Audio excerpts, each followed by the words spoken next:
समय चक्र जब घूमता बदले राज समाज। समय चक्र जब घूमता बदले राज समाज।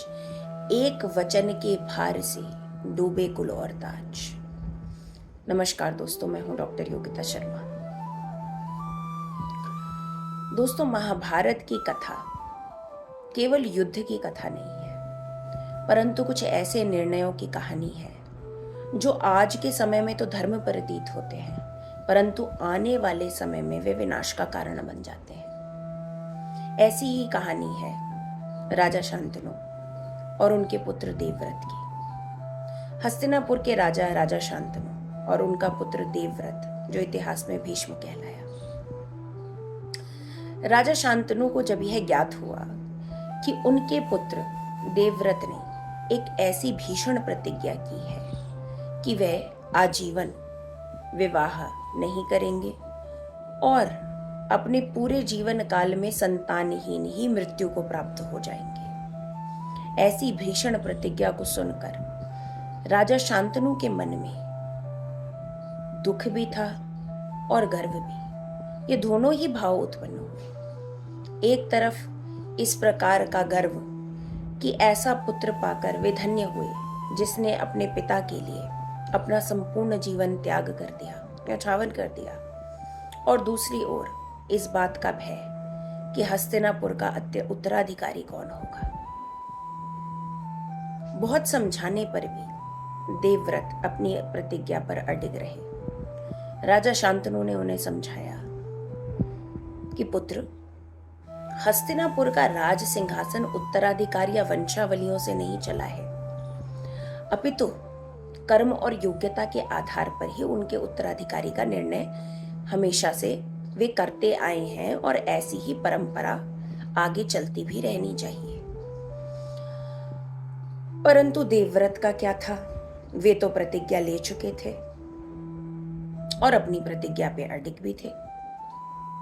ये केवल एक राजा की चिंता नहीं थी, पर एक राजा की दूरदर्शिता भी थी, जो यह जतलाती थी कि आने वाला समाज उनसे क्या क्या प्रश्न करेगा, कि उनके उत्तराधिकारी का क्या हुआ। दोस्तों, आज भी समाज में हम यह परिस्थिति देखते हैं कि कुछ निर्णय हम ऐसे ले लेते हैं, या तो वे भावनाओं में आकर लिए गए निर्णय हैं, या वे संबंध के दबाव में आकर लिए गए निर्णय हैं, या समाज की स्वीकृति के कारण लिए गए निर्णय हैं, जिन निर्णयों के कारण हमारा भविष्य बदल जाता है। हम भावनाओं में बह जाते हैं, संबंधों के दबाव में आ जाते हैं और समाज की स्वीकृति के आगे हार जाते हैं। इसी कारणवश राजा शांतनु ने देवव्रत यानी भीष्म को इच्छा मृत्यु का वरदान प्रदान किया। जी हाँ दोस्तों, इच्छा मृत्यु का वरदान, जो कि एक बहुत बड़ा वरदान है। भीष्म पितामह को इच्छा मृत्यु का वरदान प्राप्त था। उनके पिता ने उन्हें यह वरदान दिया था। यह महाभारत हमें एक सीख देती है कि हर त्याग धर्म नहीं होता। कभी कभी त्याग आने वाली पीढ़ियों के लिए विनाश का कारण बन जाता है, अधर्म का कारण बन जाता है। समय बीतता गया। राजा शांतनु का विवाह सत्यवती के साथ हुआ, परंतु सत्यवती हमेशा ही एक अपराध बोध में जीवित रही। उनके मन में एक दुख था कि देवव्रत यानी भीष्म का जीवन उनकी वजह से सूना रह गया है, और ये बात सत्य भी थी। राजा शांतनु ने अपने सुख और अपनी खुशी के लिए अपने पुत्र का जीवन बलिदान होते हुए देखा, और ऐसा पुत्र जिसने अपने पिता के लिए और उनके सुख के लिए अपने जीवन को न्यौछावर कर दिया। इसी दुख के कारण राजा शांतनु का निधन हो गया। वे गहराई से चिंतन करते रहे और रोगी हो गए। रोगी होने के पश्चात उनका निधन हुआ, और निधन होने के पश्चात अब राजमाता सत्यवती पर सारा कार्यभार आ गया। इसी समय के चलते राजमाता सत्यवती ने 2 पुत्रों को जन्म दिया, जिनका नाम था चित्रांगद और विचित्रवीर्य।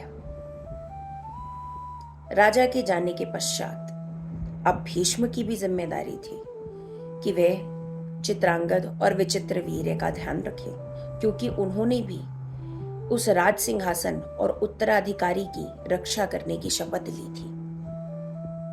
सबसे पहले भीष्म द्वारा चित्रांगद को राज सिंहासन पर बिठाया गया। चित्रांगद ज्यादा समय तक जीवित नहीं रहे, वे युद्ध में मृत्यु को प्राप्त हुए। उसके पश्चात विचित्रवीर्य को सिंहासन पर बिठाया गया।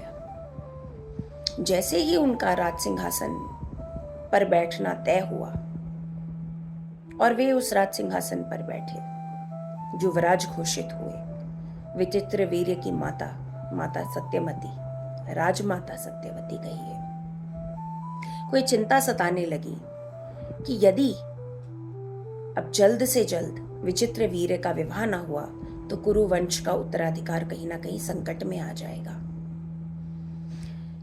आज भी हमें यह समाज में देखने को मिलता है दोस्तों, कि हमारा समाज जब कोई भी नया विवाहित जोड़ा होता है उसके ऊपर एक उत्तराधिकारी का दबाव बनाते हैं कि तुम्हारा उत्तराधिकारी कब आएगा। उनकी इच्छा के विरुद्ध जाकर उनके ऊपर इतना सामाजिक दबाव बनाया जाता है कि वे परेशान हो जाते हैं। उनकी जो स्वेच्छा है, उनका जो मत है, उसका कोई भी ख्याल नहीं रखता है। ऐसा ही कुछ विचित्रवीर्य के साथ भी हुआ। राजमाता बहुत चिंतित होने लगी। राजमाता सत्यवती ने भीष्म पितामह से यानी देवव्रत से इस बात की चर्चा की। देवव्रत ने भी इसमें हामी भरी कि हाँ, विचित्रवीर्य का विवाह तो अति महत्वपूर्ण है। और उन्होंने यह सुझाव दिया कि पास में ही काशी नरेश की 3 पुत्रियां अंबा, अंबिका और अंबालिका, उनका स्वयंवर होने जा रहा है और वे हस्तिनापुर का प्रतिनिधित्व करते हुए वहां जाएंगे। परंतु क्या था, काशी नरेश ने हस्तिनापुर को आमंत्रण ही नहीं दिया, क्योंकि काशी नरेश की बहन को राजा शांतनु ने कभी किसी समय में ठुकरा दिया था और उनका अपमान हुआ था। दोस्तों, हम आज भी देखते हैं कि अपमान केवल गहराता जाता है, कभी भी भरता नहीं। उस अपमान का बदला लेने के कारण ही हस्तिनापुर को आमंत्रण नहीं दिया गया। परंतु भीष्म तो भीष्म थे, उनकी प्रतिज्ञाएं और उनके लिए निर्णय तो अडिग हुआ करते थे। उन्होंने बिना किसी हिचकिचाहट के काशी नरेश के पास पहुंचकर अंबा, अंबिका और अंबालिका का हरण कर लिया। देखिए उस समय का समाज, जहां स्त्री की इच्छा के विरुद्ध उनका विवाह हो रहा है।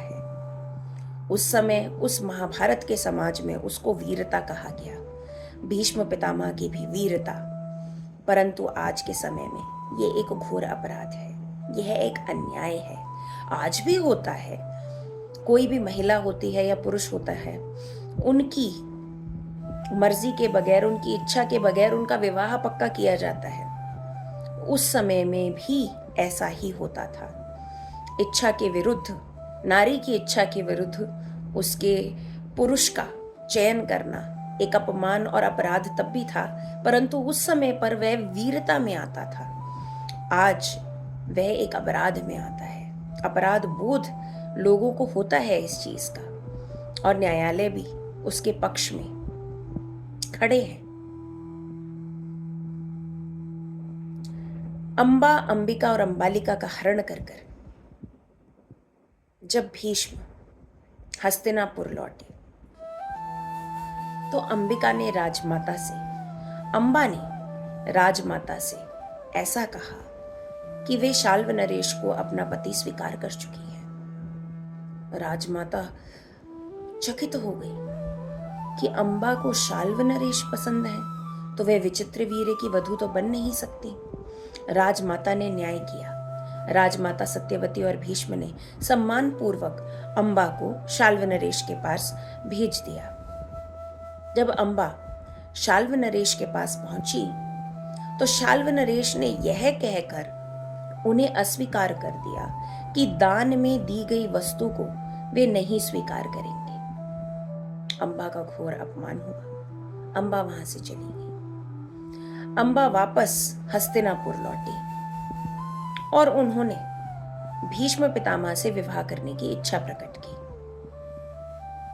भीष्म पितामह अपनी प्रतिज्ञा से बंधे हुए थे। उन्होंने अम्बा को अस्वीकार कर दिया। अम्बा को बहुत ही अपमानित अनुभव हुआ और उन्होंने यह प्रतिज्ञा की कि वे भीष्म पितामह की मृत्यु का कारण बनेंगी। वे अपने अपमान का बदला जरूर लेंगी। दोस्तों, इस बात से हमें यह भी पता चलता है कि युद्ध क्षेत्र से पहले या तलवार से पहले मन में प्रज्वलित एक कुंठा के रूप में युद्ध का शुरुआत या आरंभ होती है। युद्ध पहले मन में एक अग्नि प्रज्वलित करता है, एक बदले की आग प्रज्वलित करता है, जिसके कारण वह भविष्य में युद्ध में परिवर्तित हो जाता है। और अम्बा वहां से चली गई। अंबिका और अंबालिका ने विचित्र वीर्य को अपना पति स्वीकार किया, परंतु कुछ ही समय पश्चात विचित्र वीर्य रोगी हो गए और रोग के कारण उनकी मृत्यु हो गई। अब क्या था? इस पूरे हस्तिनापुर का भार जैसे भीष्म के कंधों पर आ पड़ा। दोस्तों, महाभारत की यह कथा हमें यह बताती है कि एक ओर भीष्म अपनी प्रतिज्ञा से बंधे थे तो दूसरी ओर कुरुवंश उत्तराधिकार विहीन हो चुका था। अब क्या था? अब आगे की कहानी हम अगले एपिसोड में जानेंगे। नमस्कार।